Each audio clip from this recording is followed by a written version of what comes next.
Bonsoir, et il fait très très chaud encore ce soir, mais ça va aller mieux dans quelques jours, ça va se rafraîchir. Oui, j'échange pas mal avec le docteur Jean-Marc Sabatier pour, euh, pour faire connaissance, pour connaître un peu son parcours, savoir d'où il vient et quelles sont ses rencontres, ses expériences, etc. Je ne vais pas tout vous dévoiler, mais une partie simplement de son parcours, je vais vous le proposer à travers quelques articles, des photos, ses relations avec le laboratoire de Wuhan en Chine, dont il connaît très bien le directeur depuis 20 ans. Donc il a un profil de scientifique, c'est-à-dire vraiment le vrai scientifique, vous savez, le gars qui est sérieux dans son labor, qui cherche, qui fait de la recherche, qui rencontre des confrères de son gabarit. Et ces gens sont très humbles en général. C'est pas des fanfarons, vous voyez, c'est pas des gens qui se la pètent et qui la ramènent. C'est tout le contraire. C'est des gens discrets, humbles. Et c'est très dur pour eux de s'exposer et de légitimer leur discours. Parce qu'ils savent ce qu'ils sont, ils savent ce qu'ils valent. Et ça fait con de dire moi je suis ceci, je suis cela. C'est pour ça que on est face à un problème d'image en général. C'est-à-dire vous avez des gens qui présentent bien, qui ont une allure, qui ont un discours, qui ont une prestance, qui en imposent et qui semblent avoir une crédibilité alors qu'ils n'ont pas les connaissances, qu'ils n'ont pas le savoir, qu'ils ne se sont pas farcis des études, des études de cas, et ni n'ayant ni développé des choses ou des inventions importantes dans le domaine médical. Je m'exprime mal. Ce que je veux dire, c'est que je lui dis, il faut qu'on sache ce que vous avez fait, il faut qu'on sache d'où vous venez, il faut qu'on sache quelle est votre crédibilité, parce que le problème qu'il soulève est un problème sanitaire absolument, de dire, capital. On a un problème dont il faut dénoncer la dangerosité d'une manière tout à fait urgente, puisque c'est toute notre alimentation qui va être contaminée. C'est pas rien. Mais je n'irai pas sur ce terrain-là aujourd'hui.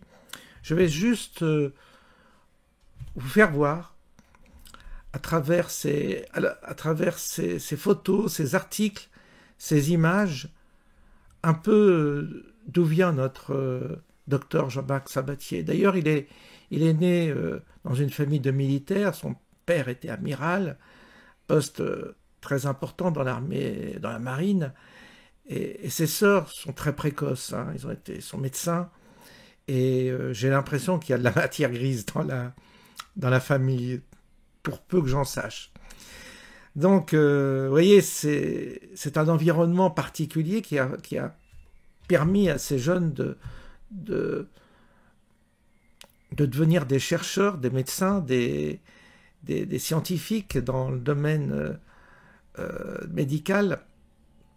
Et docteur Jean-Marc Sabatier, il est rentré au CNRS sur la recommandation de Luc Montagnier, prix Nobel de médecine, et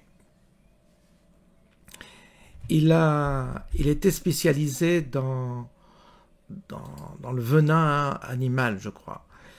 Et c'est comme ça qu'il a participé à des recherches avec le laboratoire en Chine, Wuhan, parce qu'ils sont aussi orientés sur ces mêmes recherches. Et là, vous voyez à travers ces photos, ces articles, qu'il a été à l'origine de découverte d'une molécule bloquant le sida. Et donc ça a eu un écho énorme à l'époque. Il avait 33 ans. Dans la presse, à l'étranger, un peu partout, quoi. parce que c'était une véritable découverte qui a attiré beaucoup d'attention, évidemment, du monde, le monde médical et le monde scientifique. Donc déjà, là, il avait fait ses preuves, et cette notoriété, ben, il l'a eu assez jeune. Je parle dans le monde scientifique. Hein. Là, on le voit sur une photo où... alors, il a mis au point, Jean-Marc Sabatier a mis au point un vaccin contre les scorpions, testé avec succès sur les souris.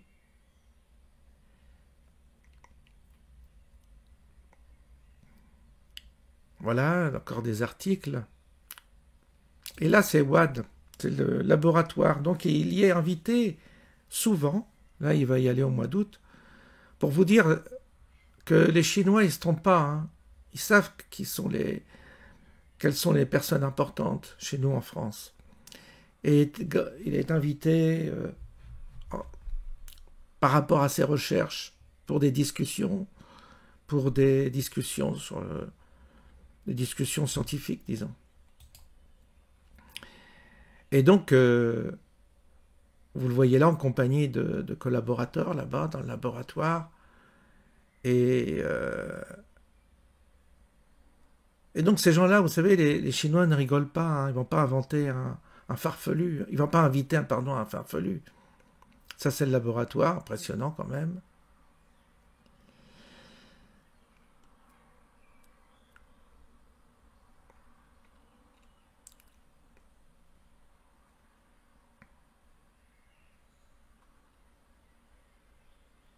Voilà. Donc, vous le voyez en compagnie donc des responsables du laboratoire. Et moi, je vous montre ces images pour simplement vous dire que cet homme-là, il veut sauver la vie de millions de gens, tout simplement. Parce que le vaccin en question, autorépliquant en plus, c'est encore plus fort, ça va être encore plus dangereux que notre vaccin ARN messager qu'on a connu. Là, on passe à la vitesse supérieure. On vous expliquera ça. Mais en gros, il y a un scandale sanitaire, en tous les cas en France, et je pense que l'Europe est concernée, concernant la vaccination de tous les animaux d'élevage. C'est-à-dire qu'on va être empoisonné. Je ne sais pas si vous m'entendez bien, cet homme-là nous dit qu'on va être empoisonné.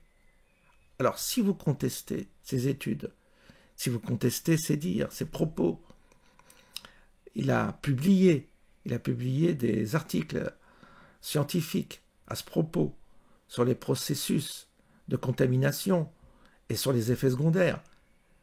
Libre à vous de contester ce qu'il dit, de contester ses études, de contester ses analyses et de le contacter pour lui dire en quoi vous contestez ses analyses. Il est ouvert au débat, il est ouvert à la contradiction, mais pas à l'anathème, vous voyez. C'est ça le problème, pas à l'anathème. Débat entre scientifiques, oui. Argumentation scientifique, oui.